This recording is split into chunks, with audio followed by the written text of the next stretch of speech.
Welcome to easyodds.com, another week of top-class football, not on the domestic front. We're going European. We're going out there to the provinces of Europe, but of course centring on the home countries. It could be a historical next 3 or 4 days for us. And here at easyodds.com, all the markets on all the remaining European Championship qualifiers, and there are literally hundreds of them all the way through the different groups. Ross Casey, football expert, editor of easyodds.com, is with us. And let's start at the top of the shop. Let's go north to Scotland, who entertain Poland, and a must-win game for Gordon Strachan's men if they're going to get anywhere near next year's finals. Yeah, it is absolutely a must-win game. They're pretty far behind both Germany and Poland, and of course Ireland, who are squeezed in at third place at the moment. And if Poland get just a point here, then they've eliminated Scotland. So all the pressure here, of course, is on Scotland. They do have a very good home record at Hampden Park, but I do think 9-5 on Poland to win is a very good price. Scotland are the ones that are going to have to push for the win, and that just sets up Poland to play their perfect counter-attacking game. They've got a player who plays for Rennes at the moment in France, who I'm really impressed with during their qualification period, called Grosicki. I really like him. If you're a fan of how Arjen Robben plays football, then you'll be a fan of this player. He loves to play up to play wide left, cut in on his right and shoot. I think he'll be a very dangerous player here. He's also available at 23 to 10 as an anytime scorer, which I think is a pretty decent outside bet. And he's certain to start, is he? He'll start, yeah. He'll definitely start. Poland, I saw them last in the match against Germany, where they went to Germany, lost 3-1, but I would say for large parts of that game they were actually the better team than Germany. It was down to some fantastic saves from Manuel Neuer that kept Germany in the game, and then finally in the second half they managed to turn the screw a little bit and win that game against Poland. But I think Scotland here are in big trouble.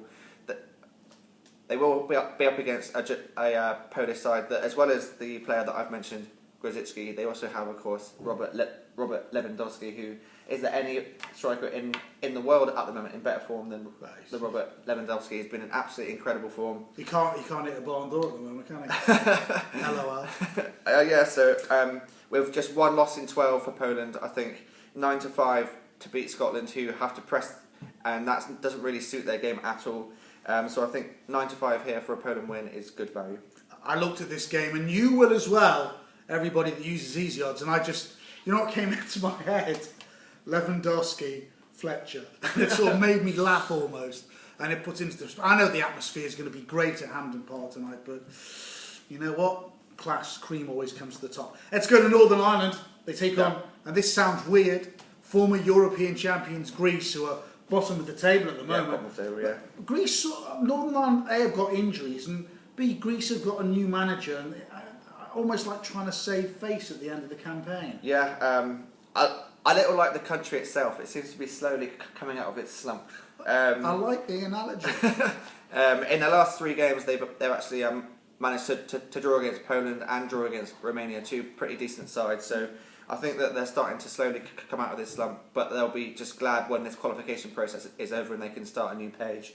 But up against Northern Ireland, who are unbeaten in qualifying this season, which is a very great effort from them, but they've got a huge amount of injury problems. Yeah. Johnny Evans is absolutely key at the back, and I'm not sure that he'll make it. And Carl Lafferty is the player that's been scoring all the goals, and he's out through suspension. So I can't really offer you a bet where Ireland are going to go through here. Unfortunately for Northern Ireland fans, they need 3 points to guarantee qualification for Euro 2016, but I don't think they'll get it. I think draw no bet for Greece at 6-4 is a far better option. Greece won last time out 2-0, and they've got the much lauded striker Mitroglou from who was of Fulham and was absolutely awful, but he seems to have sorted his career out handsomely now, and he seems to have turned into a very good player. He's currently at Benfica and banging in the goals there. How much did he cost Fulham? I think it was about 12 million, something like that. 12 million? Yeah. Unbelievable. Yeah, but they're slowly coming out of their slump, and I just can't see this Northern Ireland team getting the 3 points, even with the amazing atmosphere that is bound to be at Windsor Park this evening.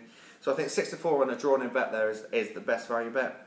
Okay, let's go south of the border Republic of Ireland take on Germany. If they've got work to do because they finished their campaign against the two best teams in the group. I was looking at the lineups today, actually in the Racing Post. Do you know what really frightened me? Thomas Muller is still only 26 years of age. Absolutely, yeah. Gobsmacked by that. Yeah, Thomas Muller is actually the tip that I'm going for here, Paul. Oh, really? Okay. He's actually best price with our odds comparison service, 21 to 20, so that's odds against, which is a great price for a player to score a goal who has scored 13 goals in 13 games this season. He is now finally the main focal point of the Germany attack now that Miroslav Klose has finally retired. At the age of 62. At the age of 62, yeah. Germany are just banging in the goals at the moment. They scored 23 goals in the last 8 games. And the last time that they didn't score a goal was back in May 2014 when they drew 0-0 with Poland. So I think that they'll definitely score a goal, one goal at the very least. And Ireland's back four is probably the weakest part of their team these days.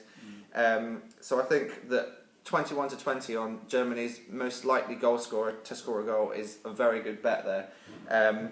They did manage to get a 1-1 draw away at Germany, Ireland, with just one shot in the whole game, and they managed to score it from last-minute goal from Big John O'Shea. But I'm not banking on them getting much out of this game. But I don't think that Germany have value at odds on, so I think that a far better bet is to back the most likely scorer anytime at 21 to 20, Thomas Muller. So yeah, that's my best bet. Which will probably just play behind Goetze, won't he? Almost like feeding off him. Yep. Be interesting. Interesting setup. Interesting how the Germany side has changed slightly since the World Cup victory. Let's go to Friday. Let's go to Wembley. Well, I'd rather not. I'd rather go and sleep in an airport hangar, to be honest with you. But they do entertain Estonia, and a chance probably for Roy Hodgson to experiment here. A little bit of experimentation will be done here, yeah. We've already qualified, of course, England, with a pretty excellent record, I must say, with 2 games still to play. And that's why I'm going to back England -2 at 5 to 4.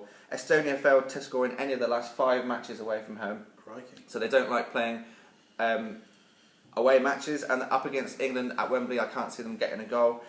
And England have been absolutely excellent defensively. They've let in just 1 goal in their last 7 matches at Wembley, which is an absolutely incredible record, and a big pat on the back to the likes of your man Phil Jagielka. So yeah, and England clean sheet is available at 8 to 13, which I think is pretty decent value if you're going to put a fairly big stake down, but at a small stake, then that's not really worth it. So I think 5 to 4 is a far better option. 3 of the last 5 home games, England have won by more than 2 goals. And I think that's my reasoning for England to win by at least 3 goals at 5 to 4. Yeah, there you go. Pretty simple, pretty straightforward. It might not be for Wales in Bosnia on Saturday night. Bosnia still got an outside chance of qualifying for next year's European Championships in France. But what is interesting, the reverse fixture, no goals. No goals, yeah. Yeah. Which is a pretty well-known thing for Wales this qualifying campaign in terms of keeping a clean sheet. They've actually only let in 2 goals in the whole qualifying process so far, which is absolutely brilliant from Chris Coleman's men. That's the large reason why they've managed to get so many points on the board, because if you're not letting in goals, then you are guaranteed at least a point every single game. But up front, of course, they have Gareth Bale, who's just been absolutely scintillating. He seems to really enjoy being the main man, whereas for his club team, he's always in the shadow of Cristiano, and quite rightly so, as Cristiano is just an absolute beast of a football player. But when he's playing in the red of Wales, he